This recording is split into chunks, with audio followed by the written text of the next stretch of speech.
வணக்கம் friends, welcome to தக்ஷதாசமையல். இன்றைக்கி வீடியோவில் நம்ம என்ன ரெசிபி பார்க்க போகிறோம்? நாங்கள் கல்கண்டு பொங்கல். வாங்க அது எப்படி செய்யுதுன்னு வீடியோக்குள்ளே போய் பார்க்கலாம்.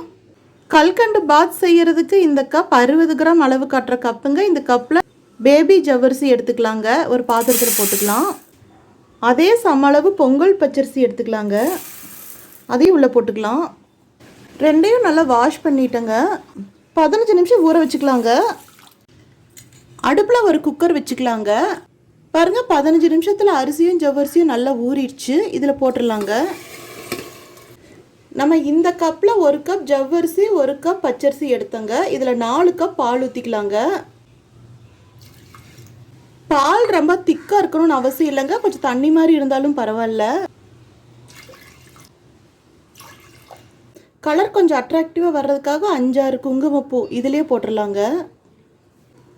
மூடி போட்டுக்கலாங்க.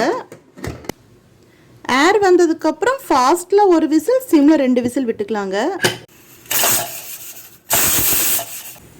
பாருங்க, ஃபாஸ்ட்டில் 1 விசில், சிம்மில் 2 விசில் வந்துருச்சு. இப்போ நம்ம அடுப்பு ஆஃப் பண்ணிடலாங்க. ஆக ரெடி பண்ணிக்கலாங்க. நம்ம எந்த கப்பில் ஜவ்வரிசி அரிசி எடுத்தோமோ அதே கப்பில் 2 கப் தண்ணி விட்டுக்கலாங்க. பாருங்க, தண்ணி கொதிச்சு வந்துட்டு இருக்குது. அதே கப்பில் 2 கப் கல்கண்டு போட்டுக்கலாங்க. இது டைமண்ட் கல்கண்டுனால அப்படியே போடுறாங்க, பெரிய கல்கண்டாக இருந்தால் பொடிச்சு போட்டுக்கலாங்க. நல்லா கலந்து விட்டுறலாங்க. இப்போ பாகு ரெடி ஆகிட்டு இருக்கு. பாருங்க, கல்கண்டு நல்லா முழுசாக கரைஞ்சிருச்சு. இதுக்கு கம்பி பாதம் எதுவும் தேவையில்லைங்க. இப்போ நம்ம அடுப்பு ஆஃப் பண்ணிடலாம். பாருங்க, ஏர் போயிடுச்சு. இப்போ நம்ம குக்கர் ஓப்பன் பண்ணிக்கலாம். நல்லா கலந்து விட்டுக்கலாங்க. பால்லையே இந்த பொங்கல் வெந்திருக்கு.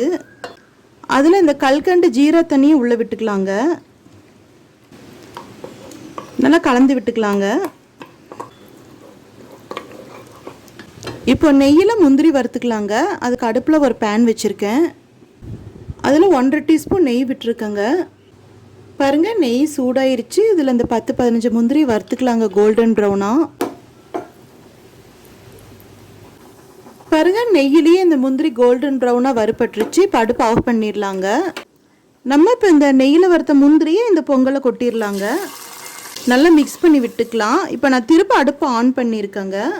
பாருங்கள், திருப்ப நான் அடுப்பு ஆன் பண்ணியிருக்கேன். அடுப்பு மீடியம் ஃப்ளேமில் வச்சுருக்கேங்க. கெட்டியாக பொங்கல் பதம் வர்ற வரைக்கும் நம்ம இப்படி கிளறி விட்டுட்ருக்கலாங்க. 2 நிமிஷம் கிளறிட்டே இருக்க போக நல்லா கெட்டி பதம் வந்திருக்குங்க. இப்போ 3 ஏலக்காய் பொடியை நுணுக்கி வச்சுருக்கேங்க, அதை உள்ளே போட்டுடலாம்.